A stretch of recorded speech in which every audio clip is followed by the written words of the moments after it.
Entrevista con Roberto Merino. Hoy es 13 de abril de 2010, estoy en su casa, así que empiezo agradeciéndote por recibirme y por su tiempo. Roberto, ¿podrías empezar presentándose rápidamente? Yo presentándome, Sí. es difícil presentarse, pero bueno, voy a intentar. Roberto Merino Jorquera,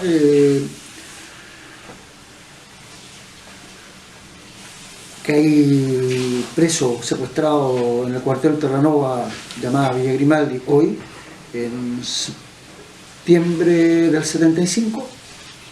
Estuve así en ese lugar, precisamente en octubre, noviembre y parte de diciembre, entre 4 Álamos y cuartel Terranova. Luego salí expulsado del país, prohibido hasta el año 89 y vuelvo a Chile en julio del 89, lo cual comienza esta historia de recuperación del cuartel Terranova. Te he dado los nombres de Ana Cristina Torrealba y José Luis Santibáñez, que eran los arquitectos que, una de ellas, a lo menos Ana Cristina, presentó un proyecto de construcción de un parque en ese lugar que eventualmente iba a ser recuperado, eventualmente.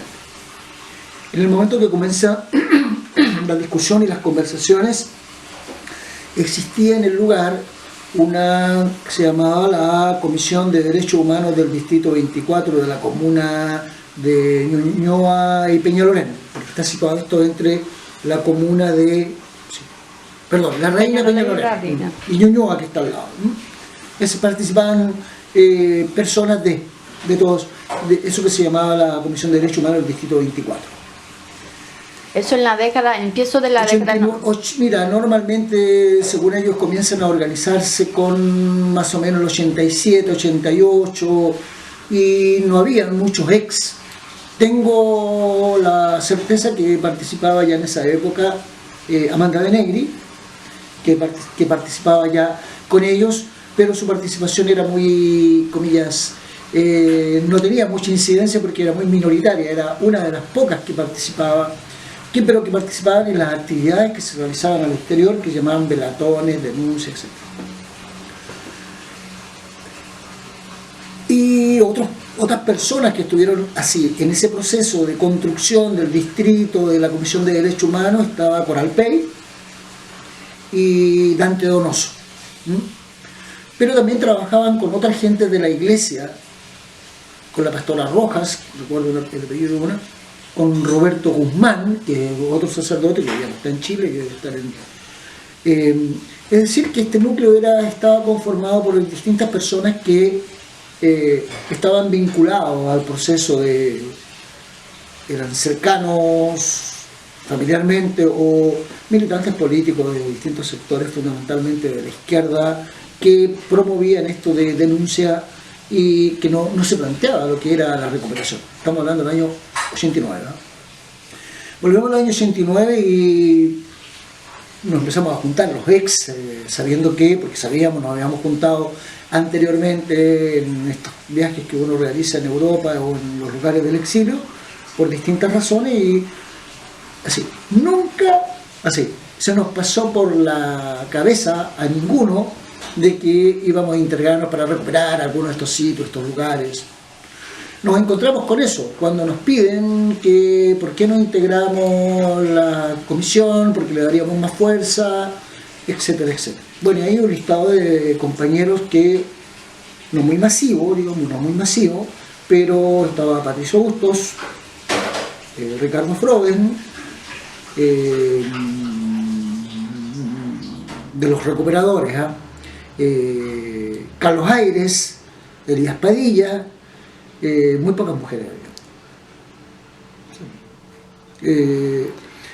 ¿Y vosotros en ese periodo ya estaban, como tenía una agrupación de expreso político? No, eran personas, amigos que se conocían. Militantes de distintas organizaciones, fundamentalmente de la izquierda revolucionaria, de distintas organizaciones de la izquierda revolucionaria, principalmente del MIR, pero había otras organizaciones. Y decidimos colectivamente integrarnos, con muchas dificultades porque esta organización social ya tenía una manera de funcionar, una manera de hacer las cosas, con mucho caudillismo. No es que nosotros, si caudillismo, es decir, preponderancia a los liderazgos personales, etcétera, etcétera.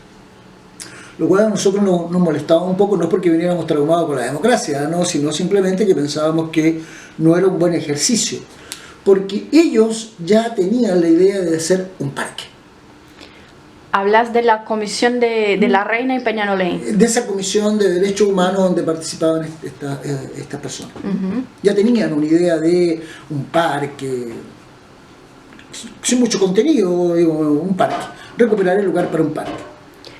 ¿Usted ingresa en este todo proceso más o menos en la década del 90? 89. 89. Mucho, la mayoría entre agosto, diciembre del 89 y ya de pleno en el 90.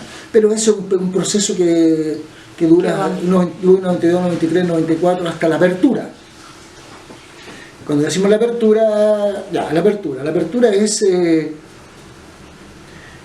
se hace un 10 de diciembre, el Día de los Derechos Humanos, y se abre simbólicamente el portón, y que ya estaba prácticamente ya así zanjado el proceso de expropiación de parte del Ministerio de Vivienda y la decisión más o menos de construir un parque.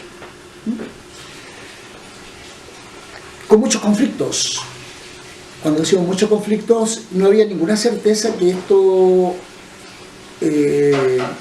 ya estamos hablando posterior, ahí los años 90, cuando accede eso que llaman transición y la democracia, no había ninguna decisión, había mucha cautela de parte del gobierno y de parte de lo que se llamó la Comisión de Derechos Humanos del Parlamento, porque consideraban que esto que se llamaba Cuartel Terranova, Villa Grimaldi, era una piedra en el zapato para la democracia. Porque creo que por tres razones. Una, porque quienes lideraban o estaban a cargo de este proceso eran entre comillas, militantes de organizaciones revolucionarias que no obedecían a ninguna conducción, no a ninguna conducción política, digo, a ninguna conducción de los partidos de lo que se llamó la concertación, y por otro lado no eran gente que fuera muy dada a la negociación. Entonces lo primero que hicimos fue un acto así, llamémoslo de rebeldía, y saltamos el muro y ocupamos el lugar. Lo ocupamos. Fue una ocupación. Eso en la década, eso en 90. 89, no, eso tiene que haber sido 90. 90, sí. Claro, porque hay distintas entradas, tú vas a revisar la prensa, hay una entrada oficial, que es la entrada de la Comisión de Derechos Humanos, que se entrevista con determinados ex, que también hacían parte más o menos de este colectivo, que no tenía el carácter de colectivo, sino que éramos personas de distintas tendencias políticas, pero fundamentalmente MIR y otras organizaciones, y algunos militantes del Partido Socialista, más radicales, más... Pero digamos, esta ocupación no sería oficial. ¿Vosotros? No, es una ocupación, como en Chile se llama eso, una toma. Ah, bueno. Una toma, saltamos el muro y nadie nos dio pelota. No pasó nada. Bueno, pues fue una toma simbólica de un acto de decir esto lo vamos a recuperar, que fue el principio de la decisión para recuperar. Y el lugar ya estaba empezando a ser destruido, digamos. Es que el lugar cuando nosotros ocupamos, o antes, hay dos versiones. Dice uno que el terremoto del 85, que fue fuertísimo en Santiago, hubiera destruido parte del lugar. La casona.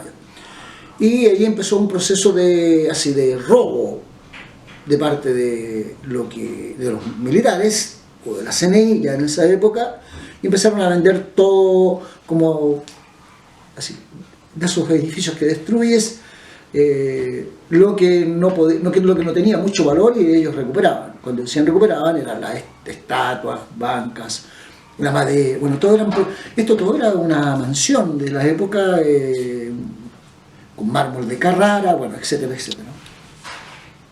Eso del 85, pero posteriormente hay otras versiones bueno, que el terremoto no la destruyó completamente, pero quedó a mal traer, cuando digo desde el punto de vista arquitectónico. Sin embargo, quedaba todo eso lo que era, comillas, el lujo de... Y hubo un proceso de deterioro ahí, porque la desocuparon y los vecinos también, los vecinos del sector empezaron a recuperar artefactos, o lo que quedaron, o lo que quedó, los vecinos. Y eso era un basural, era un terreno baldío, derruido, destruido. No, quedaban muy pocas cosas en pie. ¿Qué es lo que quedaba en pie? Quedaba una parte de la caseta de entrada, la torre había sido completamente quemada, algunos árboles también habían sido quemados, y quedaba lo que eran los camarines, y las piletas, algunas piletas todas deterioradas, etc. Las escalinatas, bueno, todo eso era lo que nosotros vimos ahí como lugar, lo físico. Y durante ese, bueno, ahí hay fotografías, hay material que tú puedes recuperar de lo que quedó. Y cuando iniciamos este proceso, bueno,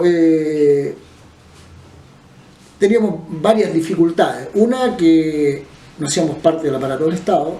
Dos, no éramos una institución y éramos simplemente un colectivo que llaman colectivo de hecho. Una organización que no tenía el carácter, todos eran militantes o ex militantes políticos, pero que eran prácticamente al margen del aparato del Estado, era esa institucionalidad que se llamó transición a la democracia. Y surge la idea ahí, entre el 90 y el 94, de organizarse por casas, que tenía por objetivo aportar con testimonios y a las declaraciones judiciales acerca de, como testigos de desaparición. Entonces se organiza los testigos, así le llamaron, testigos sobrevivientes de Londres 38, José Domingo Cañas,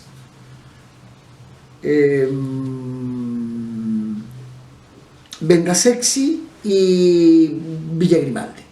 Bueno, había una complejidad en esa organización porque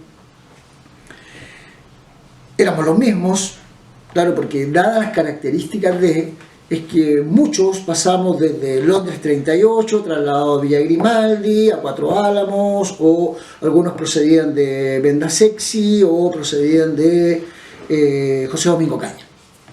Entonces, como había mucha movilidad en los procesos, bueno, para entender esto hay que hay una cronología. La primera que empieza a funcionar, comillas, acá en Santiago es Londres 38. Se cierra Londres 38 y se abre José Domingo Cañas.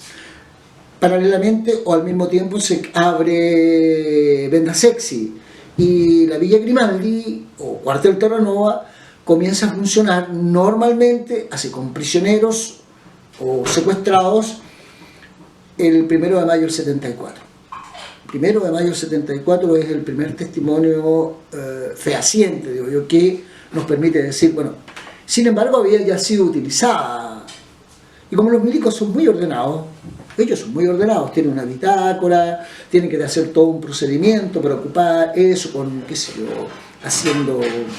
hacen archivos, hacen un conteo de lo que hay, de lo que no hay, bueno, porque son milicos, tienen una bitácora, ya.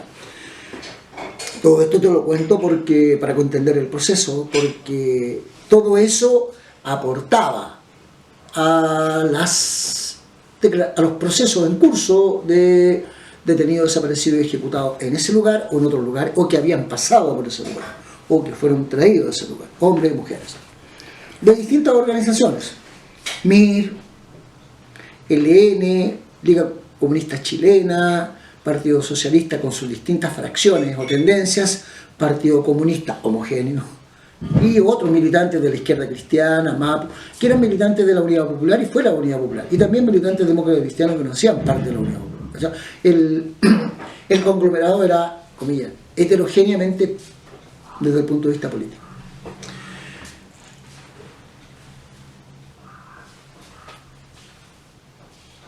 Cuando comenzamos ya a decir, bueno, uno, ¿qué hacemos? con este lugar. ¿Con quién lo hacemos?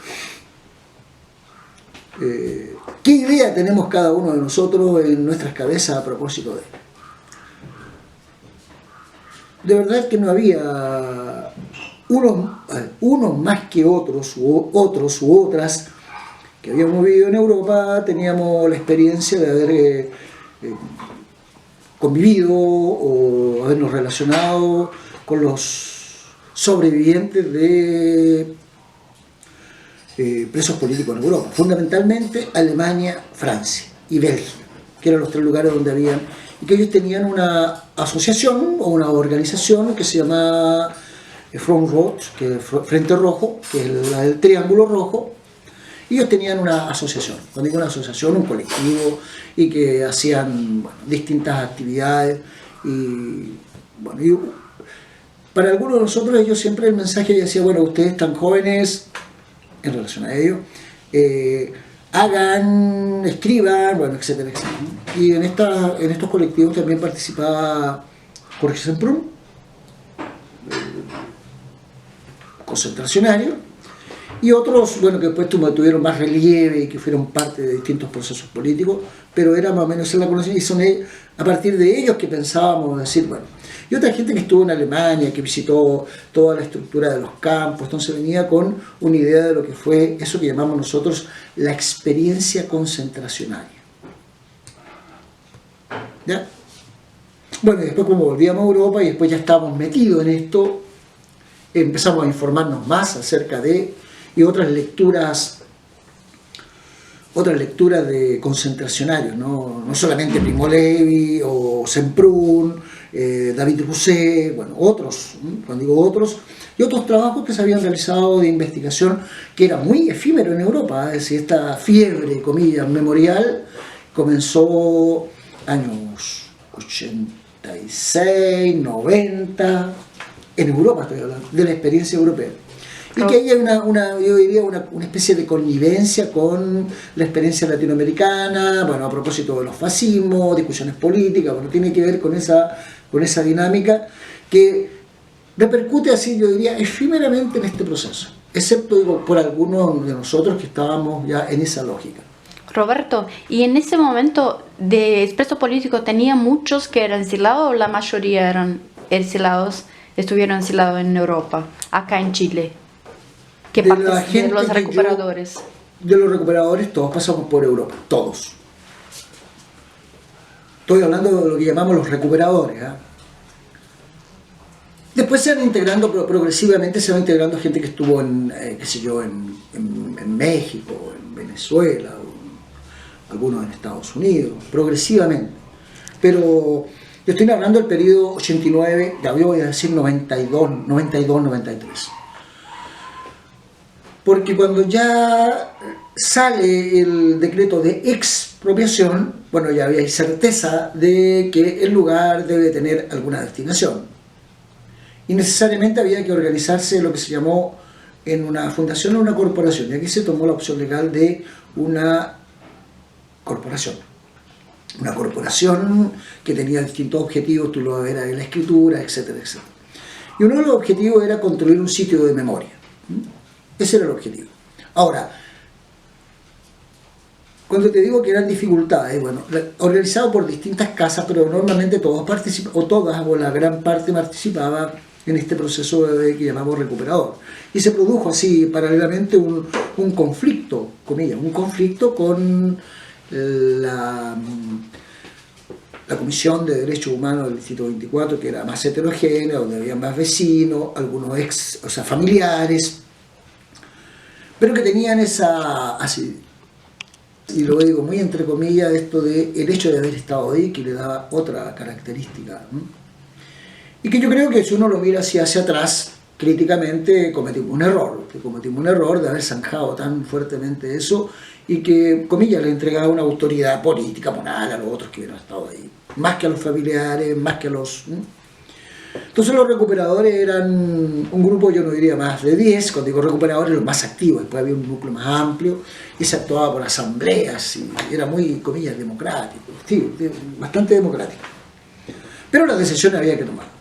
Entonces, ¿qué decidimos? Y bueno, ¿qué hacemos con este lugar? Habían yo diría tres posiciones así. Unos que decían, mire, lo que tenemos que hacer, bueno, ya está expropiado, tenemos que pasar un acuerdo con el Ministerio de la Vivienda, que eran los dueños de este lugar, el aparato del Estado, para que se construya así, un museo, así donde todo, absolutamente todo desde el punto de vista como así, un centro secreto de secuestro, hasta la última parrilla, hasta el último artefacto de castigo y de tortura, como le llaman ellos, fuera reinstalado para mostrarle a la ciudadanía que esa era una posición muy radical. ¿De quién más? ¿Quién grupo? ¿Te acuerdas más o menos? Si había un grupo dentro de la comisión que... No, sí, esto era muy... De idea era una posición. ¿Quiénes no...? No hace falta. Era una posición. Y había otra posición que era más pragmática, y decía, bueno, el sitio no es nuestro, el sitio es del aparato del Estado, entonces tenemos que negociar con el Estado. O sea, cuando digo negociar con el Estado, negociar con la Comisión de Derechos Humanos, bueno, y llegar a la idea de constituir lo que en Europa se llamaban sitios de memoria, ya en la época. ¿Cómo el Estado ingresa en este tema todo? ¿Cómo el Estado, el Ministerio de la Vivienda ingresa en ¿Vosotros se involucraron, llamaron? No, nadie los llamó. Se le exigió que el Estado asumiera una decisión acerca de este lugar, comillas, que era privado.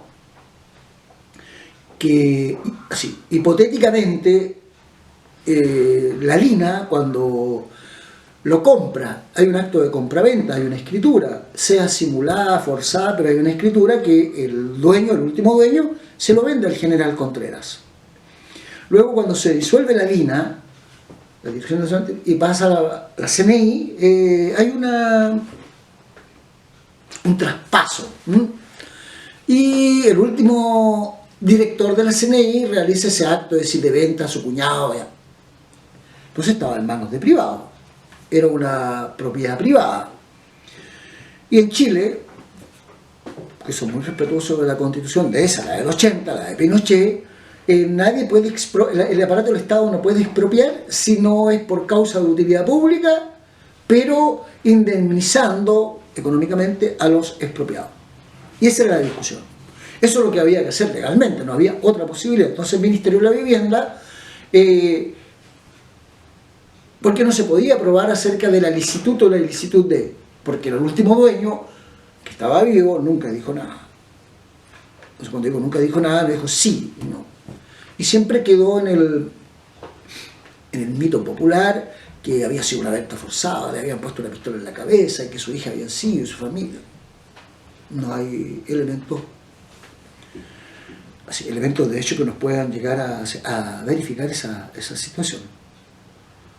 Siempre intentamos así hablar con él. Lo único que nos entregó unos planos, después su hija nos entregó y después yo te los puedo mostrar, todas esas cosas.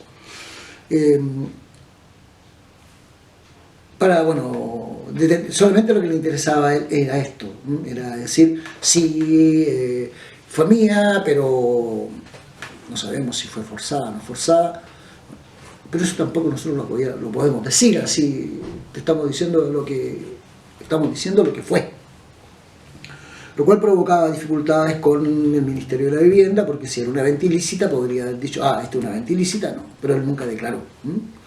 Esa era una dificultad legal. Entonces el Ministerio de la Vivienda, ¿por qué el Ministerio de la Vivienda? Porque el Ministerio de la Vivienda es propietario de todos los sitios que hipotéticamente se van a construir como parques.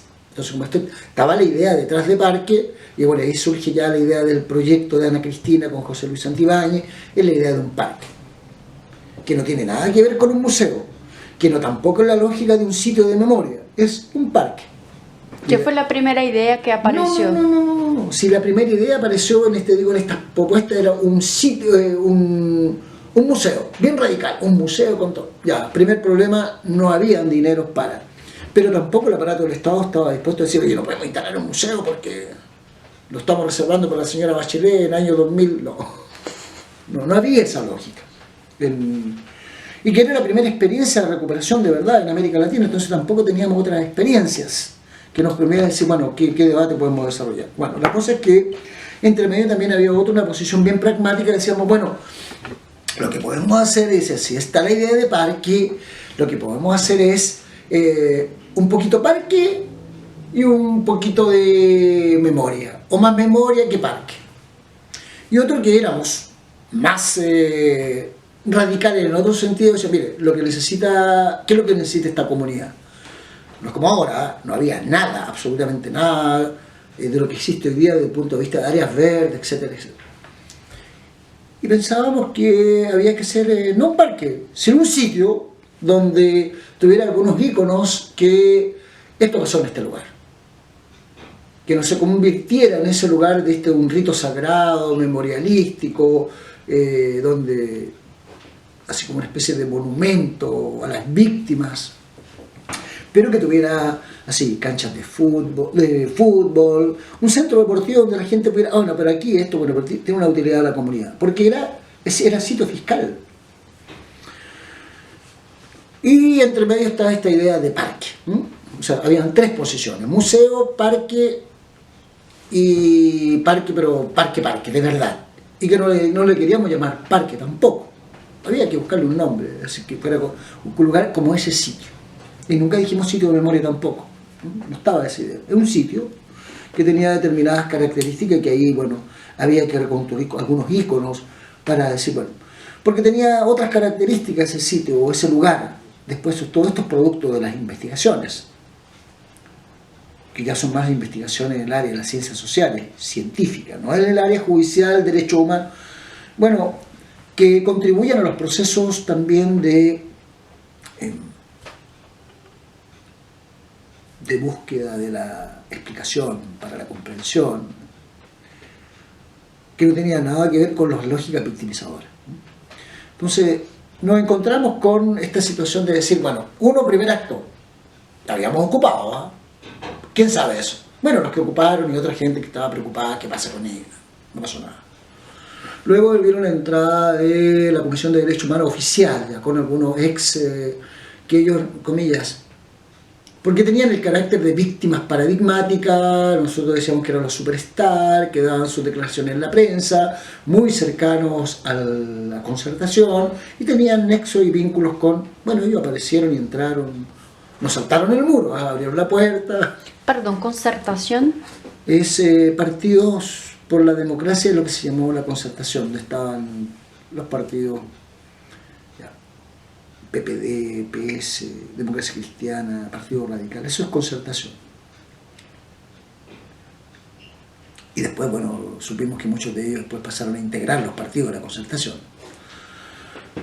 lo cual les facilitaba, tenían un vínculo muy estrecho con, y tenían acceso a eso, al aparato del Estado, o eran miembros del aparato del Estado. Todo esto es hasta lo que se llama la inauguración, donde hay una ficha que dice abramos Villa Grimaldi, no dice abramos el parque. En paralelo siempre la gente, comillas, de la comisión del Distrito 24, ellos siguieron funcionando, pero nosotros funcionábamos por el lado, porque teníamos esos objetivos de reunirnos por casa, aportar con los antecedentes a las declaraciones judiciales, y al mismo tiempo teníamos esa labor, o sea, nos habíamos fijado esa tarea de recuperación. Roberto, eso de las casas, ¿no? Testigos por casas, es también una forma de identificar esos lugares de memoria que son centros clandestinos de detención, como los 38, José Domingo Cañas que hablaste, y también una forma de recuperar la verdad y buscar justicia, ¿no? ¿Cómo era eso? Nosotros no teníamos, o sea, la regla general, diría yo, lo que pensábamos, yo no voy a asumir el portavoz de nadie, pero digo, en nuestras conciencias era dar a los procesos pendientes. Cuando digo procesos pendientes, de detenidos, desaparecidos y ejecutados. Ese era nuestro objetivo. Nadie decía la verdad ni la justicia, no. Aportar para que, bueno, esa era nuestra labor. Por eso que lo dividimos por casa. ¿Por qué no dividimos por casa? Porque tenía cierta preponderancia aquellos que estuvieron exclusivamente en Londres 38 y posteriormente fueron trasladados a, qué sé yo, a Tres Álamos, bueno, o aquellos que venían de otro lugar como José Domingo Cañas, pero también pasaron por la villa, bueno, o eran exclusivamente de José Domingo Cañas, bueno, y el cuartel Terranova era el cuartel central de la DIN, así que por ahí había mucha movilidad. Hay gente que había sido trasladado a Tres Álamos, Cuatro Álamos primero y luego a Tres Álamos, y fueron trasladados a la Villa Grimaldi o al cuartel Terranova. Todo eso en el periodo 74, finales del 76, porque entre el 77 y el 78 no hay mucho, bueno, pero ahí está, esa es la historia de la reconstrucción del lugar. Entonces, a ver, vosotros no se agruparon, por ejemplo, como asociación de expresos, sino siguieron trabajando por casas. Por casas sin ninguna... sin personalidad jurídica. A nadie le importaba. Cuando digo a nadie le importaba, a nadie le importaba. Porque teníamos una responsabilidad más bien con los tribunales, que nos llamaban, nos citaban, íbamos a declarar, bueno, y eso era muy desgastante, ¿no? Desde el punto de vista físico, psicológico. Claro. Sí, muy desgastante. Y en ese proceso, expresos políticos familiares también se involucraban por casas, familiares de víctimas, no. Yo no vi nunca cuando digo familiares, o sea, vi afiliación, a mamás, tíos, no. Lo que eran familiares era cuando eran parejas o esposos, eso sí, pero eran más militantes que desde el vínculo familiar, o hijos, no. Era exclusivamente militantes o exmilitantes que vivieron esa situación. Nunca, porque había otras dificultades, cuando digo otras dificultades, otros obstáculos, y que además a nosotros no nos interesaba, si comillas así. No nos interesaba mucho eso de el conglomerado de... No era un movimiento de masas, era una actividad recuperadora con aquellos que quisieran participar, porque hay mucha gente que también se restó a esta participación porque les hacía mal, desde el punto de vista de la vivencia, de la experiencia. Por eso que nos organizamos por casa, y cuando decimos por casa, porque tenía que ser un objetivo eminentemente judicial. Pero al mismo tiempo se realizaban otras actividades, cuando digo actividades, conferencias de prensa, reconstituciones de escena, bueno, etc. Apoyo mínimo a gente que quedaba mal, bueno. Por eso que nos organizamos por casa, pero Villa Grimaldi, te digo que tenía la característica que algunos pertenecían a esta, a otra, bueno, pero era un conglomerado porque por ahí pasaron, entonces a nadie se le podía decir, tú no, era más abierto desde el punto de vista de... Pero teníamos esa característica que nos reuníamos por asamblea. Y cuando decimos por asamblea, la primera, así que tuvo fuerza esa asamblea, es para hacer el primer discurso público cuando se abre Villa Grimaldi, diciembre del 94. Bueno, ahí está el discurso. Cuando digo el discurso está ahí, está escrito, ojalá que te lo pasen, y si no te lo pasan me lo dicen. Porque no sé, parece que todas las cosas se pierden. Bueno, y ahí participamos, cuando decimos todos, decimos, bueno, dijimos aquí, es re difícil realizar un discurso a nombre de todos, porque aquí todos tienen distintas vivencias, y lo que queremos hacer es dar nuestra voz. Entonces se elige una comisión redactora que hace una propuesta para ser votado después en la asamblea, y había que elegir quién hace el discurso. Re difícil. Bueno, pero era la lógica de eso, y todos veníamos ya de otra experiencia, así que no teníamos muchos problemas de... Nadie quería ser candidato a diputado, nadie estaba en la lógica del puente político. Habían algunos sí, pero no era... Pero era muy notorio, entonces era... Como ya éramos conocidos hace muchos años, ya sabíamos lo que estaban algunos en la... otro. Y se hace esa actividad. No sé, 2 o 3 asambleas. En el discurso anotamos los nombres de quienes participaron, primero en la asamblea, luego...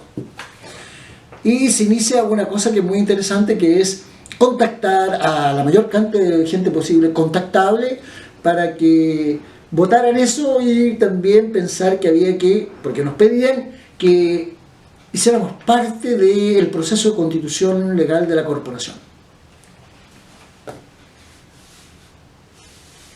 Discusión, bueno, la legalidad, bueno, pero había algo útil ahí que... Todo lo que estoy diciendo estoy tratando de remitirlo a la discusión del contexto. Lo que pienso hoy día te lo digo después, a propósito de este proceso o lo que es hoy día. se abre, se hace el discurso, se invita a toda la gente, hay una especie de saumerio, como saumerio, esas cosas que se hacen. También la Iglesia Católica que participa. Bastante heterogéneo desde el punto de vista de lo que llaman ustedes la sociedad civil, o lo que llaman algunos la sociedad civil, y la gente que participa, pero ¿quién decide eso?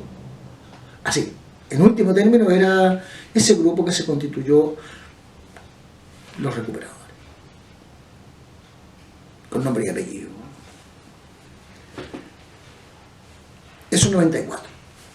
Se constituye, lógicamente, esto que se llama corporación. Y ahí tú puedes ver el listado de los primeros, los socios fundadores, y la lista es grande. Y participan la mayoría de los recuperadores, están como socios fundadores y también como miembros integrantes, y claro, miembro del directorio. Yo fui miembro del primer directorio, del directorio provisorio y después del directorio que dura 2 años en sus cargos, hasta el año 98, 99, 95, no, 96 creo que es la corporación, al 99. Después me fui, volví. Así que ese periodo te lo puedo narrar. Cuando digo narrar, eso es lo que tú llamas, ¿cómo se constituye esto? Con primero esas discusiones, luego desde el punto de vista legal, y luego viene esto de que se llama el proyecto Parque por la Paz Villa Grimaldi. Corporación Parque por la Paz Villa Grimaldi, ¿no? Y ahí está el proyecto de la Ana Cristina. Ya. Las cosas siguen sus cursos, digo, sus cursos y sus dinámicas propias, y de verdad que nunca le tomamos el peso a esta idea de parque. O sea, no estoy diciendo que los parques, no, estoy diciendo esta idea de parque de un lugar de estas características. Donde nos hacía ruido, o mucho ruido, y había mucha tensión, y era que se llamara Parque por la Paz Villa Grimaldi. Entonces, ¿de qué paz nos estaba hablando? Bueno, ahí se refleja nuestra posición en el discurso, que era el discurso de los secuestrados, secuestradas. Nosotros lo llamamos, bueno, ex, no, porque todos estamos en distintas cosas y nadie es ex de nada, ¿no? Hasta cuando muere, ¿no? Cuando muere ya es ex. Pero todos estamos en distintas, digo, posiciones, desde el punto de vista político o desde el punto de vista también profesional. Entonces, los discursos son distintos, yo creo, ¿no? Y la característica de eso es que, o de esta discusión, es que integramos al primer directorio, comillas, a 2 miembros de la sociedad civil. Cuando digo miembro de la sociedad civil, aquí es con un rol primordial, y yo creo que tienes que entrevistarlo, porque te va a dar el contacto a Carlos Go. ¿Carlos? Carlos Go Barba.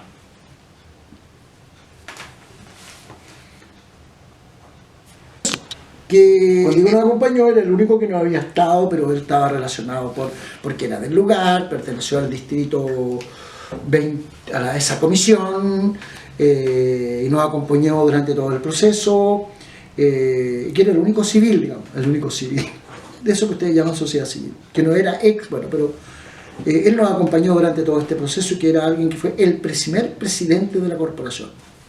Porque no queríamos tampoco copar todo eso, porque ya habíamos tenido la experiencia con la Comisión de Derechos Humanos del Distrito 24, donde se provocaron mucho, y nosotros no queríamos provocar, dejamos que las cosas sigan su curso, y además, desde el punto de vista político, decíamos, bueno, alguien que de estas características, muy cercano al PS y al PPD, es más fácil los canales políticos para que vaya a pelear ahí con el aparato del Estado. Bien, así fue. Y se inicia el proceso de construcción. Ya, más detalles acerca del proceso de construcción, de lo que se construye, o la lógica o la estética política que ahí se instala, bueno, está en el proyecto y está en el resultado de hoy. Y ahí tenemos distintas también visiones. La verdad es que nosotros no nos preocupamos mucho de la lógica ni de la estética política. Lo único que queríamos decir, mira, nos pareció muy genial la idea esta de decir, bueno, si un parque lo primero que tienen que hacer es reunir a lo menos todos los ejemplares de la flora y fauna chilena. Bueno, la fauna es difícil, pero la flora sí. Entonces, ese parque se caracteriza por ser el segundo en la región metropolitana de tener o reunir todas las especies árboles de la flora chilena, que también es utilizado con las lógicas educativas que hay. Dos, tiene la segunda característica desde ese punto de vista, que tiene una banda de loros que cuando tú visitas es ya, pero hace parte del patrimonio, hace parte de la historia. Que no es una broma, porque en algún momento a algunos se le ocurrió decir los loros están invadiendo y nos comen todo y destruyen todo. No destruyen nada, ellos comen lo que pueden comer, los querían exterminar. ¿Cómo exterminar loros? Ya, pero todavía no salía la ley de protección a los animales, ¿eh? Bueno, esas son las dificultades que uno se encuentra, digo, en ese tipo de instituciones. Entonces esto de los derechos humanos, digo, es muy discursivo, pero en la práctica es bastante complejo. Y se inicia el proceso de construcción hasta la inauguración. Cuando digo inauguración, se inaugura el parque. Cuando se inaugura el parque con sus artefactos a medio andar, con algunos proyectos, etcétera, etcétera. ¿A qué nos dedicamos nosotros? Cuando dijimos nosotros, los que pasaron por el lugar. No supervigilamos el trabajo, siendo miembro del directorio, el trabajo de avance, lo que se estaba haciendo desde el punto de vista estético, arquitectónico. Y nos preocupamos, dijimos, bueno, nosotros nos vamos a focalizar pero de acuerdo, un parque, de acuerdo, pero ¿cómo le mostramos así a otros? Y no era el discurso de las nuevas generaciones, no era eso, era cómo le mostramos a la gente. Porque en Chile había ganado la gente, esa era la consigna, ganó la gente. ¿Cómo le mostramos a la gente todo lo que sucedió en este lugar? Pues hablando con otros compañeros, ampliamos el grupo y dijimos, mira, la idea es hacer una maqueta.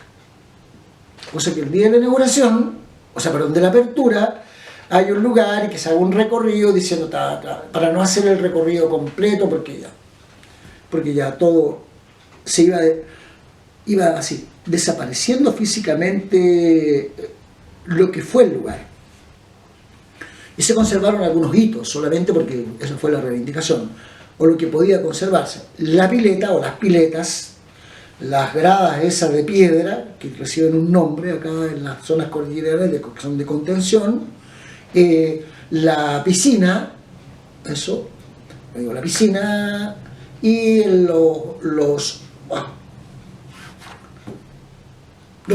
vestidores de la piscina,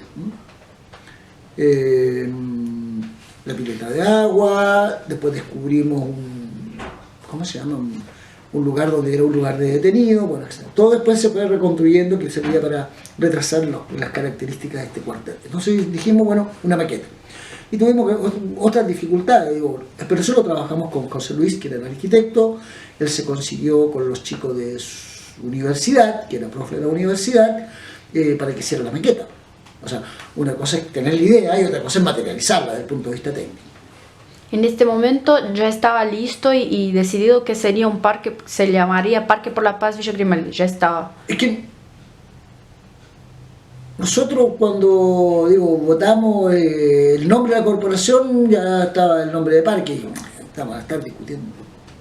Parque o no parque, tiene el carácter de parque. Lo que pasa es que es parque, quieren que sea sitio de memoria o museo, sitio museo y todas esas conceptualidades que aparecen después, no es al momento. José, ¿y vosotros se reunían siempre por semana, 15 días? Todos trabajábamos, así que teníamos que hacerlo siempre después de los trabajos. Cuando digo eso, después de los trabajos, cada uno tenía sus distintas ocupaciones, así que nos reuníamos al principio seguido, después menos seguido, después una vez a la semana, reuniones de directorio, reuniones de ese colectivo, porque tenía esas características que eran de la corporación, participaba en la asamblea de la corporación, pero siempre nos reuníamos como o como... ¿Y vosotros se reunían a dónde? ¿Así? ¿Tenía un lugar fijo? No, en las casas, no teníamos lugar. El parque no tenía condiciones para reunirse y nos reuníamos en las casas o en las terrazas de las casas o qué sé yo. ¿Y te acuerdas si alguien hacía alguna acta de estas reuniones? Sí hay. Sí hay actas. Una cosa es la corporación, donde debieran estar las actas, y otra cosa es las discusiones y de los trabajos que realizábamos nosotros. Hay bosquejos, hay actas, hay papeles, ¿no? Que ahí, cada uno tiene sus archivos personales. Me estabas hablando de la maqueta. La maqueta entonces se toma esta decisión, pero que tenía dos dificultades, digo, desde el punto de vista técnico y político sobre todo, porque, comillas, se parte de la base, o se supone que estábamos todos vendados y nadie vio nada. Eso dice. Lo cual era difícil porque no teníamos fotografía, no teníamos archivo, no teníamos plano, no teníamos nada, o sea, no había nada. O si había, estaba escondido, o nadie lo quería entregar. El Amal Caballero nos daba entrevistas y recuperamos solamente algunas fotos, algunas partes de los planos. Desde el punto de vista administrativo también estaba todo... Era difícil, era muy difícil obtener documentación. Y comenzamos a hacer esto, lo que se llama los recorridos comentados, desde el punto de vista metodológico, técnico, ¿no? Para reconstruir el lugar, bueno, sabiendo que había lugares acá, bueno, etc. Todo eso es un largo proceso que da origen a la construcción de la maqueta. Porque esas son las dificultades políticas de uno, ya bueno, después vamos, comillas, descubriendo que algunos veían, que sabían los colores, dónde estaban ubicadas las cosas, gente que permaneció durante un tiempo prolongado, meses, otros que estuvieron frecuentemente allí, que no tenían la venda, otros que, bueno, etc. Siempre llaman, dicen, desde la venda, o más acá, o más allá de la venda y de la parrilla. Hay una conflictualidad, que son los dos artefactos que en este tipo de lugares siempre se evocan, ¿no? La parrilla, ¿sabes lo que es la parrilla? No. La parrilla es eso, un camarote donde te ponen la electricidad. Aquí en Chile parrilla se le dice para hacer los asados, pero en el vocabulario policial militar, parrilla es un catre donde te ponen, ¿cómo se pone? Un artefacto... no son 220, ¿eh? En Brasil llamamos cadeira do dragão. Cadeira do dragão. Caldera... Que es una silla y recibe electricidad. Ya, bueno, esto aquí ellos eran más gentiles porque te ponían un catre metálico, ya. O en una silla también. Ya. Bueno, pero esos son artefactos a propósito de esto que llamamos castigo y que algunos llaman tortura, digo, eso no es castigo. Pero eso son discusiones, digo yo, etimológicas, no, son discusiones políticas, ¿no? Que tienen que ver con este proceso. Terminamos la maqueta, primera versión de la maqueta muy aproximada a la realidad y eso se muestra ya. Técnicamente, ¿cómo lo resolvimos? Bueno, habían historiadores, Gabriel Salazar, que participó en este proceso, recopilaba datos y después, bueno, había un trabajo con los arquitectos y con los chicos que hacían materialmente la maqueta, que fue un largo proceso, ¿no? de realización, digo, de construcción. Difícil, costoso, sin medios, etc. Y en paralelo nosotros también hicimos el primer muro de los nombres. Cuando digo primer muro de los nombres, no el del final, el primer muro, ese que está de madera, que están siempre las refacciones. Lo que podríamos llamar el estado actual de ese periodo de la investigación, en donde hicimos un trabajo de investigación. Cuando digo un trabajo de investigación, es decir, quiénes pasaron por allí, revisamos los archivos judiciales, los recursos de amparo, se trianguló la información para poder poner aquellos que teníamos, la certeza de hecho que estuvieron ahí en función de esto, bueno, su asistencia legal también, digo, bueno, todo eso tiene que ver con la rigurosidad de la investigación y que se plasmó en el primer muro de los nombres. Cuando digo muro de los nombres es el que está ahí, ¿eh? Y ahí tú te das cuenta, si lo comparas con el otro es completamente distinto. Bueno, porque eso es la información que teníamos hasta el año 96, investigación que empezó a recopilarse, a construirse y que dio origen a una cosa que se llaman los cuadernos. Y que hay uno que se lo arroga para él y que no es de él, es que es de un colectivo. Tú preguntas por los cuadernos y te van a decir, Pedro Mata. No, no son los cuadernos, él participó en esta investigación. Y estaba un grupo de compañeros que participamos y elaboramos ese proceso investigativo. Uno que contribuía al muro desde el punto de vista material y dos, contribuía también a esto que se llama los procesos judiciales, que permitía decir nombres, testigos, qué sé yo. Tenía 16 parámetros para identificar a cada uno de los que pasaron por allí, pero al mismo tiempo también contribuía para eso que llamamos la maqueta, materialmente. Ya, eso fue lo que hicimos, hasta la inauguración. Y después seguimos participando, bueno. La corporación no tenía fondos. Cuando digo fondos del Estado como tiene hoy día, digo fondos, presupuesto. Esto solamente se zanja el año 2004, donde hay un presupuesto del Estado, que es presupuesto del Ministerio de Educación por la DIVAN, que entrega un presupuesto para que funcione con sus funcionarios. Hasta el 99, el año 99, que es 98 en la detención de Pinochet, y ya, pero que tenía otra masividad, que no era solamente Villa Grimaldi, ni Cuartel Terranova, ni los otros cuarteles. Ahí hicimos un llamado, a partir de este grupo, un llamado para constituir una asociación nacional de expresos políticos donde estuvieran todos o todas aquellos que habían visto. Pero todo esto fue producto de la detención de Pinochet en Londres, por los juicios, etc. Y se radicalizan los juicios, se aceleran los juicios, bueno, etc. Hay todo un proceso así, de revitalización memorial, de las memorias, o de las conciencias, dirían, más que las conciencias que las memorias. Y hay una pérdida del miedo, bueno, etcétera, etcétera. ¿Qué rol juega la corporación? Bueno, digamos, no es la corporación, porque es en definitiva este grupo, este colectivo que tenía esa característica de ser el primer lugar de recuperación. Te daba esa característica con Argentina. Sí, que Argentina y Uruguay, sobre todo porque eran los que teníamos más relación. Con ustedes no teníamos mucha relación. No había, no es cierto, no había mucha relación desde el punto de vista político, porque tenía que ver con ese eje que se llamó la Junta Coordinadora Revolucionaria del Cono Sur, donde participaban bolivianos, uruguayos, argentinos y chilenos. Ustedes son parte, no eran parte. Solo porque hablábamos portugués. Y claro, ustedes quieren que hablemos portugués, no podemos hablar portugués. Bueno, la cosa es que era eso, con esas eran nuestras redes. Y Europa porque por el exilio y por los... sin medios. Difícil. No teníamos cómo pagarle al jardinero, no teníamos, o sea, no había, no había mucha contribución personal de parte de redes. Cuando digo redes, claro, pero el parque mismo es financiamiento del aparato del Estado. Digo, todo lo que es la estructura es Ministerio de la Vivienda, parque y jardines, la municipalidad que contribuye con el pago del agua o paga al jardinero, bueno, todo eso es sucesivo y progresivo hasta que llegan los fondos. Que no es el directorio ni el parque, o lo que llaman parque hoy día, que es un sitio de memoria, monumento, bueno, etc. Y todo eso, digo, hace parte de la historia de eso que podríamos llamar la recuperación o el proceso de construcción de ese sitio, monumento o como le quieran llamar. Siempre tomando en cuenta de que nunca se pensó que iba a ser un parque,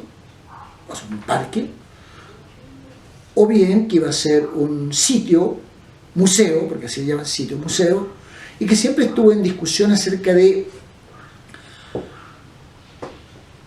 esta oposición que existe entre Parque por la Paz Villa Grimaldi y Cuartel Terranova. Pero la dificultad no se queda ahí, va mucho más allá. Cuando digo mucho más allá, porque para la gente que dice que es un parque, dice que es un centro clandestino de detención.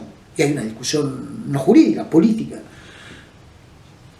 Que los jurídicos lo vienen a zanjar con mucha posterioridad. Se discutía si había detención, que no es lo mismo, o secuestro. Mucho tiempo después, lo jurídico, en los tribunales, en su sentencia dice que aquí hay secuestro. Secuestro permanente, pues, porque los cuerpos no aparecen. Entonces no es lo mismo decir centro clandestino de detención que centro secreto de secuestro, castigo y exterminio. ¿Ya? ¿Por qué decimos entre castigo y tortura? No es lo mismo. Porque para que sea tortura desde el punto de vista jurídico es necesario que sea un agente del Estado. Ya. Bueno, sabíamos que eran milicos, pero también habían civiles, entonces bueno, había una dificultad. Sí, pero la pregunta siempre era, bueno, ¿qué es lo que se castiga?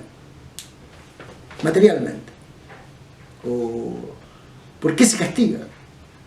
¿Cómo se castiga? Bueno, sabemos que al cuerpo, Y a veces se le pretende sacar o extraer información que se contiene en el cuerpo, no en el alma, se castiga el cuerpo. Bueno, entonces decíamos que hay castigo. Hay una lógica castigadora en la sociedad chilena que se plasma de esas características. ¿Y por qué no decíamos que es un centro de exterminio? Bueno, porque Villa Grimaldi o Cuartel Terranova, desde el 74-76, dicen que por allí pasaron más de 5.000. Nuestro proceso investigativo nos da la cifra de 1.762 secuestrados, de los cuales fueron hechos desaparecer o ejecutados en el lugar o en otro lugar. Dicen que son 250 y algo, nosotros pensamos que son 300 y algo. Cuando digo, no es porque aumente la cifra, sino que cambia la caracterización política del hecho del secuestro. Porque si la información sale o el equipo operativo sale de ese lugar, o fueron ejecutados al exterior, o ellos desaparecer de ese lugar, es porque un equipo operativo participó o era parte de ese equipo operativo militar. Ya, son discusiones que tienen que ver con los hechos, pero tienen que ver con lo político y tienen que ver con lo jurídico. Y bueno, cuando decimos lo jurídico no dio la razón porque después tuvieron que cambiar la figura de desaparecido por detenido desaparecido. Pero la figura jurídica es secuestro permanente. Todo eso después, ¿eh? Exterminio. Bueno, exterminio es esa lógica política así, binaria de la política, es decir, exterminar al otro por medio de la desaparición o el castigo. Bueno. Entonces no es banal esa discusión, desde el punto de vista político. Y que la corporación posteriormente, después del año 2000, no entiende. Cuando digo no entiende, no la quieren escuchar y no la quieren... Entonces se realizó ahí una investigación para instalar la cosa de la visita audio guiada, y de una investigación bastante potente que pone en tensión esto. Pero a los entrevistados tampoco tú les puedes pedir, a los entrevistados o entrevistadas, no les puedes pedir, comillas, esta comprensión, porque esto es producto de la investigación. Si quieres ponerla en ciencias sociales, ponela en ciencias sociales, en una perspectiva biopsicosocial, sociohistórica, política. Ya, producto de esas tensiones, investigativas que no son chilenas, pues, son de las experiencias concentracionarias en general, europeas, por regla general. Cuando hablas corporación y decís que la corporación no entendía, hablas corporación, ¿qué hacía parte para decir de agrupación? Yo creo que a partir del año 99, con esto que se llamó la detención de Pinochet en Londres, se abre así una lógica, radicalización y dinámica de la lógica memorial, que tiene una tendencia así victimizadora. Victimizadora es, acá hay víctimas, familiares de víctimas, hijos de víctimas, bueno, etc. Y no hay... Se eliminó la conciencia, la conciencia política, se eliminó la conciencia en el medio de las lógicas memoriales victimizadoras. Hoy día se habla de memoria, no se habla de conciencia. Bueno, digo, es una discusión política que no tiene lugar en la corporación, que no quieren dar esa discusión. Cuando digo, no están en condiciones políticas de dar esa discusión. ¿Por qué?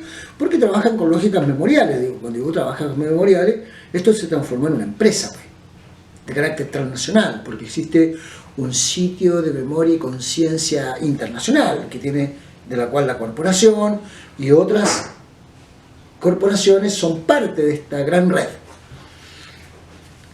Entre otros el Museo de la Memoria. Mira, así progresivamente como se fue instalando con sitio hasta llegar así a la torta, y la guinda de la torta es ese Museo de la Memoria.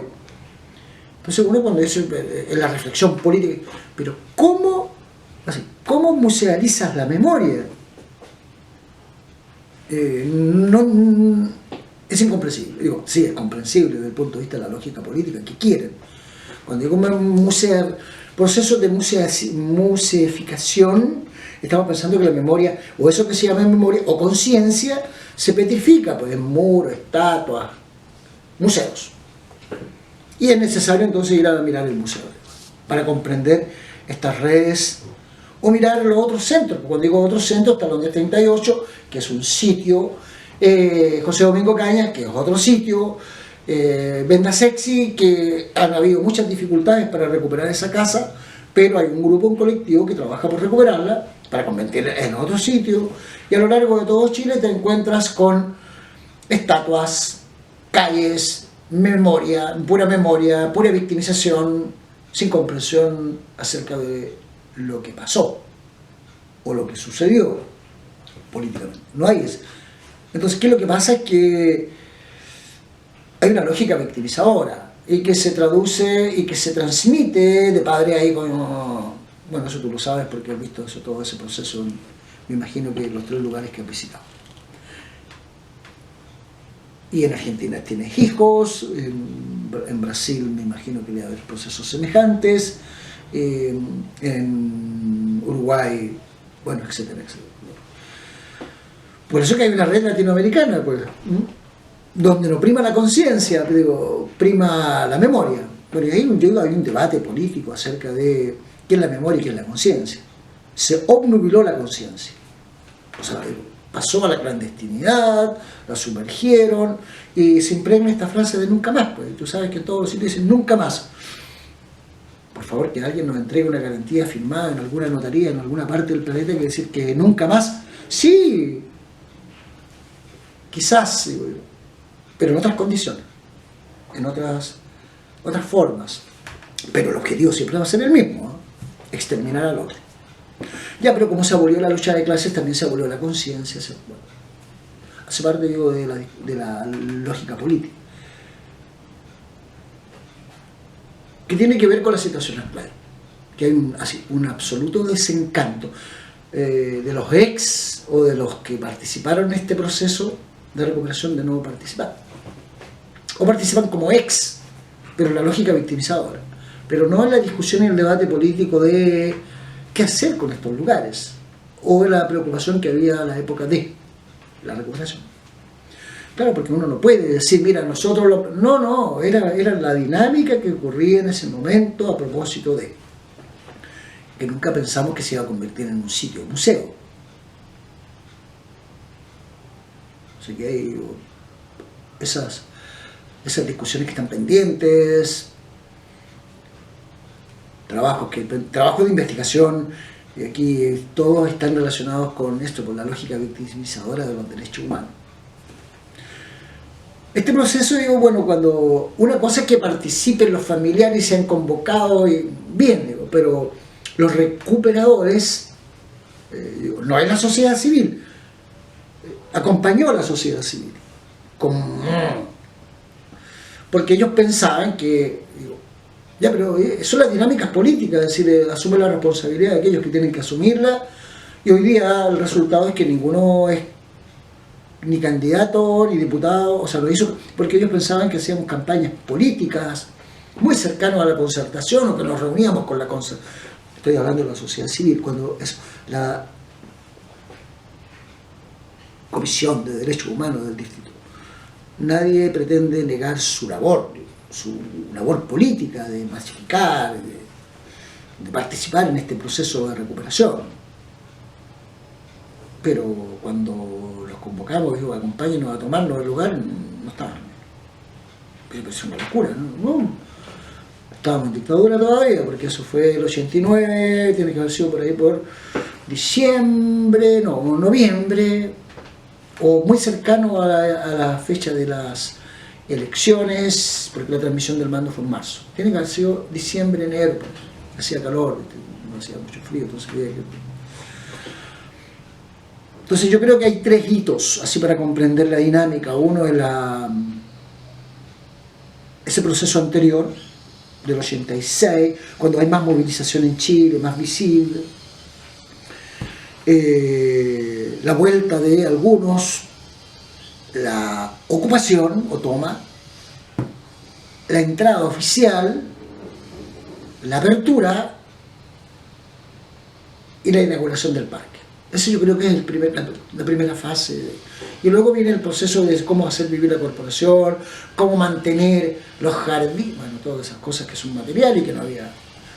Yo creo que es un periodo muy fuerte y ahí tienen gran importancia, bueno, con nombre y apellido, la Ana Cristina, José Luis, Carlos Gó, Pato Busto, Ricardo Froden, que son esos los que ahí estábamos, y otros compañeros más, y la lista no es muy larga, otros compañeros y compañeras también. Posterior es, yo creo que fue por ahí por el 2000 o a partir del 2000, en que llega la otra versión de la corporación, que es absolutamente así, y reivindicadamente, llamémoslo así, concertacionista. Y hasta hoy día no, yo diría, pero ha cambiado algo un poco, no mucho. Pero viene una lógica así de transversalidad con el aparato del Estado. Cuando digo transversalidad con el aparato del Estado, estoy diciendo nexos políticos, financiamiento, ser parte de, copamiento de las redes de memoria, que Villa Grimaldi bajo este discurso de somos los primeros. Bueno, eso da, digo, dividendos políticos desde el punto de vista de la política. Pues, nadie está diciendo aquí que la gente se enriquece con eso, sino que da dividendos políticos. Bueno, da exposición política, da poder, pues es poder. Con presupuestos, pero da más poder. Entonces yo creo que se convirtieron así en una especie de alarido de los derechos humanos, en esa lógica victimizadora, bueno, nunca más. Entonces es muy difícil o complicado revertir ese tipo de situaciones. Y bueno, me hablaba de la comisión, que tenía como otros caminos por ahí ahora. ¿De qué comisión me hablas? No, de que a partir de 2000 ingresa, perdón, no es la comisión, es la corporación, el directorio. Sí, que ingresa una nueva fase, ¿no? Con más grande relación con el Estado. Y bueno, estaba me hablando de ese momento. Claro, yo lo sitúo en el año 2000, pero se abre ese proceso con la detención de Pinochet, que radicaliza, comillas, las memorias, se queda otra dinámica, y se crea esa agrupación nacional de expresos políticos, que existe hasta hoy día, pero que tenía una masividad, digo, de Arica a Punta Arenas, era enorme. O sea, habían existido otras asociaciones o agrupaciones de expresos políticos desde el año 77, 78, que eran más bien coordinadoras de presos o de detenidos, medianamente públicas, más bien casi clandestinas que públicas, que cumplían determinados roles. Pero esa, la del 98-99, tenía un carácter nacional y que agrupaba a todos los presos políticos de distintos periodos, distintas casas, distintas experiencias, ¿no? ¿Y esta agrupación no hizo parte de los recuperadores en el proceso inicial? Éramos, sí, los 3 o los 4, los 5 pertenecíamos a esta agrupación, ¿no? Pero tenía otras características de carácter nacional, y bueno, sufrió otro derrotero, otros caminos, porque nos concentramos en ese trabajo y, comillas, olvidamos un poco el parque, y siempre seguimos participando, siempre miembros de la corporación. Pero después yo viajé al final del 99-2000 y volví el 2006.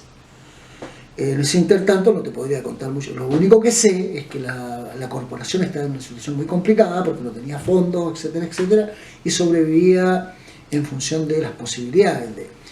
Y ahí hay dos compañeros que tuvieron un rol muy importante, que es Miguel Montesinos y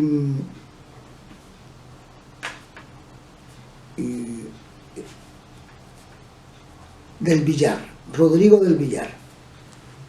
Yo creo que es muy importante porque ellos hacen parte también de todo este proceso de construcción.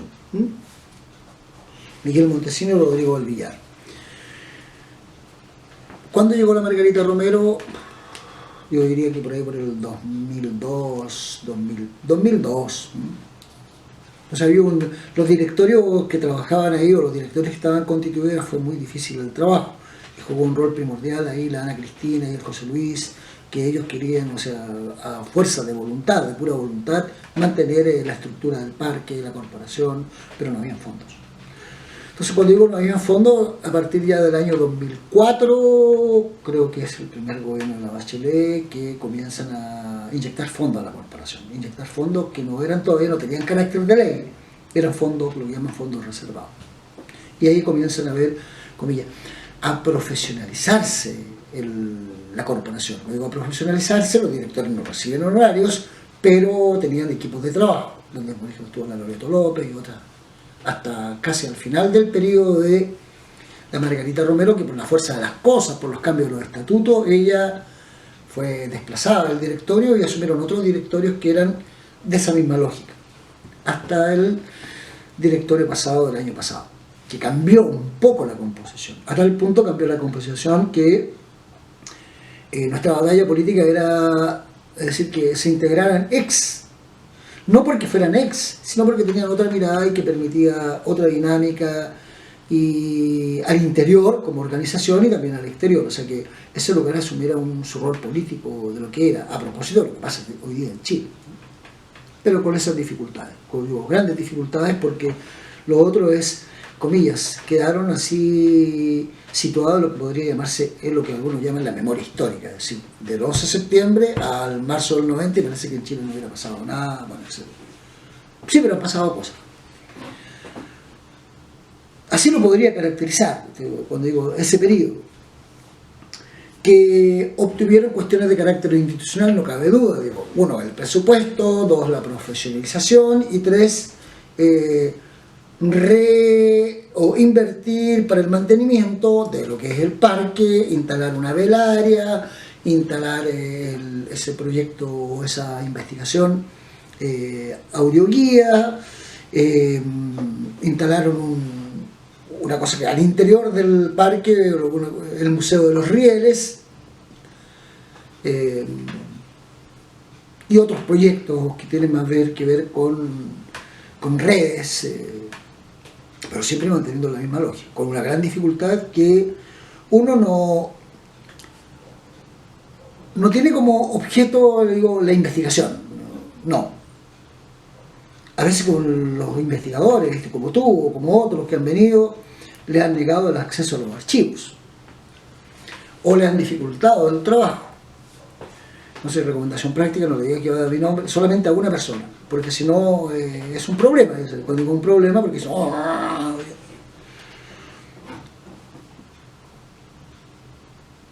cuando digo no hay investigación, no hay investigación. Está en la lógica la lógica victimizadora, los derechos humanos, pero no es la lógica de comprender las dinámicas sociales y políticas que se dan al interior de estas instituciones. Entonces hay un proceso de institucionalización, conectado con todas las redes o sitios de memoria, lo cual provoca un problema interno y externo. Interno porque cuando eres profesional y recibes un salario, obedece a la línea directrices de las políticas que implementan. Yo creo que ese es el rol que juega la Margarita Romero. Trabajadora, bueno, si eso no está en discusión, son las lógicas políticas que se transmiten. Ella hoy día es directora presidenta, creo, o directora presidenta de otra agrupación que es Colonia Ignea. ¿Ya? Bueno, pero con la misma lógica. Es parte de, siendo presidenta de la corporación, era miembro del directorio del Museo de la Memoria y de otras instituciones afines. Y hoy día es consejera o directora del Instituto de Derechos Humanos, a propuesta de las organizaciones, pero las organizaciones son controladas, bueno, todo esto off the record, ¿eh? Es un dato para comprender cómo se puede, cuando decimos procesos de institucionalización, de memorialización, de victimización, que se plasman en esas lógicas políticas, con mucha cercanía a nivel del aparato del Estado o los partidos políticos que conforman la concertación. Entonces puede conseguir cosas, pues, cuando digo cosas, presupuesto, bueno. Eso hasta la asamblea pasada, donde se revierte, pero mira, tiene otros aspectos que podríamos decir negativos. Hay un proceso de desencantamiento de los ex presos políticos o de los que pasaron por el lugar, de no inmiscuirse o no participar en la asamblea, y como una especie de alejamiento, por todo esto, por todas estas razones políticas. Cuando decís asamblea, ¿es la asamblea permanente por derechos humanos? Asamblea es la instancia de la corporación que convoca a reuniones ordinarias y extraordinarias de la corporación. Y participamos, por ejemplo, cuando digo participamos, intentamos participar en la asamblea, muy minoritariamente, porque hay muchos hijos, familiares, y muy pocos ex que participan. O ex, llamémoslo así, pero ponerle muy eso entre comillas porque con distintas lógicas también, políticas fundamentalmente. A tal punto digo que hay una disminución flagrante en la capacidad de intervención que el directorio elige a 7 miembros por votación y hubieron 5 candidatos. O sea, no hay 7. Se murió una, quedan 4. Esa es la realidad de la corporación. Sin embargo, sigue funcionando. Normalmente, legalmente, debería convocar a una nueva elección. Bueno, pero eso es una batalla política, no van a querer convocar. Porque los directorios sucesivamente se van así renovando, pero con lógicas políticas. Y todavía está instalada esa lógica política, ya le vamos a dar un nombre, la lógica Margarita Romero. No está, pero está. Hasta hoy día. Entonces hace más difícil. Sin embargo, participamos hay una chica que encarga de educación, que tiene proyectos, cuando digo educación, para las visitas guiadas o recorridos comentados. Hay relaciones se realiza trabajo, comillas, de educación. Cuando digo educación, en la lógica de derechos humanos, memoria, para las universidades. Eso es lo que hacen hoy día. Bueno, pero ahí está, todavía está ese artefacto físico que se llama Parque por la Paz Villa Grimaldi, con sus lógicas memoriales, pero también con una estética política. Es la lógica museológica, ¿no? Una lógica museológica. O sitio de memoria, que tiene estas redes, cuando digo redes, políticas. Ahora, por ejemplo, 4 Álamos y 3 Álamos, que era parte del dispositivo, también están en proceso de recuperación. Cuando digo también están en proceso de recuperación. Y así a lo largo de todo Chile te vas a encontrar en distintas ciudades, en distintas regiones, con esas lógicas memoriales la prueba, Colonia Dignidad, que es un artefacto del dispositivo muy potente, creado por los alemanes, que eran alemanes, no eran cualquiera de alemanes, sino... Y que ahora es patrimonio de Chile, ¿no? Ahora, porque se les canceló la personalidad jurídica y se les, comillas, expropió el territorio después de un largo proceso. Y ella, la corporación, Colonia Dignidad, la presidenta de eso.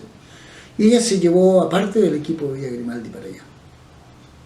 A su ayudante, a su lugarteniente. Y que siguen trabajando en la corporación, participan todavía en la corporación. Entonces es una estructura muy pesada. Pero esa gente le pagan, y tiene el tiempo, etcétera, etcétera, y los medios, y viajan, y van a Alemania, y están en contacto con las distintas redes, todo lo que se llama Coalición Internacional de Sitios de Memoria y Conciencia. Yo no sé por qué lo cargaron conciencia. Siempre nos hemos dicho, ¿por qué conciencia? Si eso la eliminaron, la conciencia. Bueno. Eso, hasta hoy día. Entonces yo creo que, hay en esa periodificación, este largo proceso de construcción de lo que es hoy día eso que llaman Parque por la Paz Villa Grimaldi, que es el sitio, y otra cosa es la corporación que administra, gestiona este sitio, con sus relaciones con Londres 38, José Domingo Caña, Paine, Curacaví, etcétera, etcétera, todas esas redes a lo largo de, a lo menos la región metropolitana, o que llega hasta Tejas Verde, que es otro lugar de las mismas características, donde los ex se movilizan. Por regla general, digo, por regla general, son los sobrevivientes, los que animan esto, y bueno, después asumen sus familiares, sus cercanos, etc. Pero hay mucho ahí, una instalación filial, diría yo, filial, nepotismo, o sea, se transmite por generaciones, pero y hay poco acceso, digo, o pocas posibilidades de ampliarlo a lo que tú llamas la sociedad civil. Digo, en el directorio, bueno, en el primer directorio de nuestra lógica decía, bueno, ¿cómo le damos esto que asuma la sociedad civil? Bueno, habían 2 miembros del directorio que fueron parte de, pero que ellos participaron en el proceso de ocupación, recuperación, inauguración, y si tú hablas con Carlos Go, él va a tener, claro, una mirada a propósito de estos procesos de construcción, donde los ex han jugado roles en distintos sectores, pero de manera intermitente. Depende de los periodos, depende de las circunstancias, las coyunturas políticas que se dan. O sea, no es una participación sistemática, política, orientada. El que más te podría ayudar ahora, porque él entró al directorio, es Ricardo Froden, que es que no sea nuestro representante, él es, porque acordamos de decir, ¿qué podemos? O sea, una cosa es la investigación que aporta a la reflexión, a la comprensión y a la explicación, pero la actividad política, cómo intervenimos en ese lugar.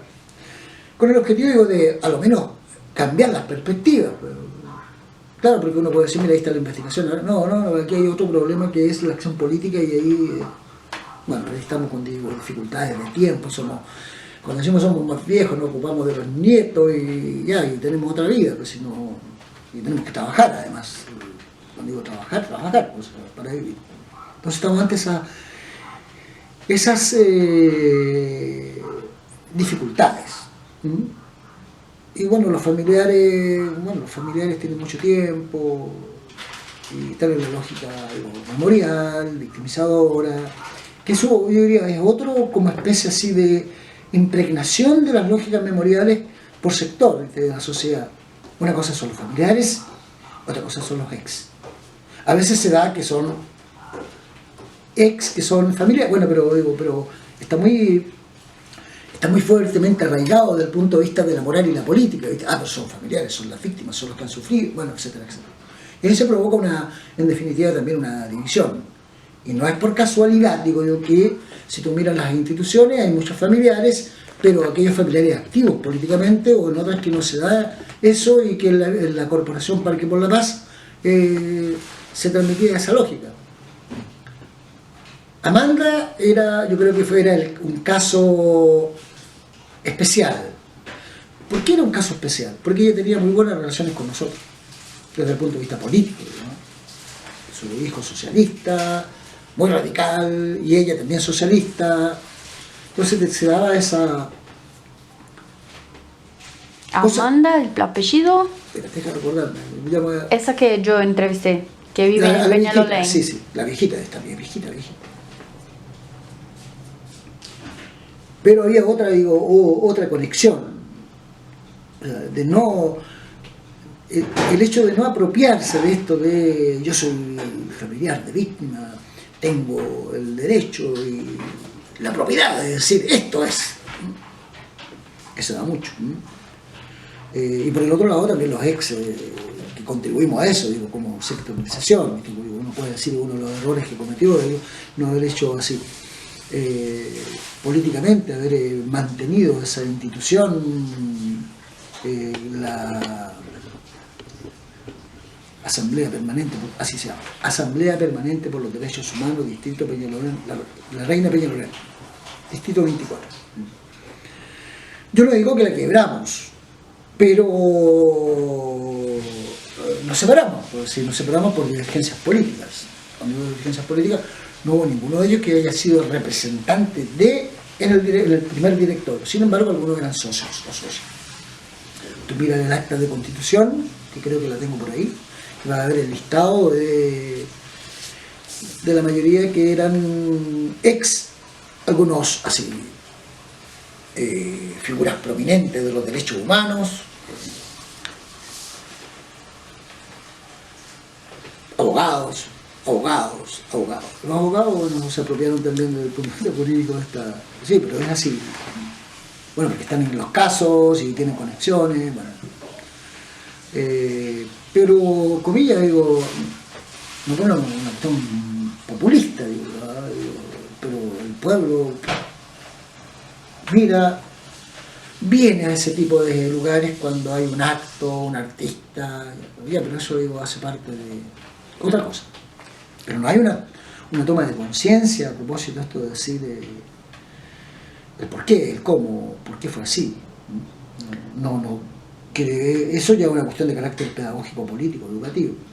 Entonces creo que estas instituciones también juegan ese rol, ¿viste?, de apropiarse para transmitir, pero no hay espacio de discusión. Y Roberto, si fuera como resumir toda esa experiencia de la recuperación de la villa y tu participación en ese proceso, o sea, más como una perspectiva personal, que me dijiste que iba a narrar los fatos y después iba a decir tu perspectiva personal y todo eso. Si fuera a hacer un resumen de todo eso, así, ¿qué te pareció todo ese proceso de recuperación? Es complicado eso de hacer un análisis retrospectivo de lo que uno hace o no hace. Eso uno lo hizo en las condiciones determinadas, y lo único que podría decir es un análisis autocrítico a propósito de qué es lo que hicimos mal, o qué errores no deberíamos haber cometido. Pero eso ya es un balance.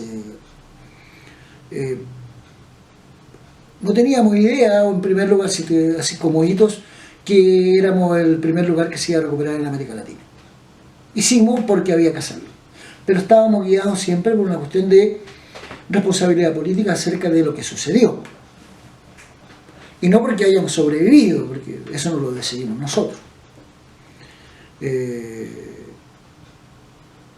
Que había que hacerlo, lo hicimos, pero nuestro objetivo era contribuir en este proceso de transición a la democracia en búsqueda de la verdad y la justicia. No, ese era el discurso. Era más bien así una especie de, yo lo podría caracterizar así, como una especie de responsabilidad política militante acerca de... Lo hicimos porque había que hacerlo, porque contribuía a eso, a la búsqueda de la explicación, comprensión de lo que sucedió, cómo sucedió y por qué sucedió. Y lo situamos a nivel de la responsabilidad ético-política.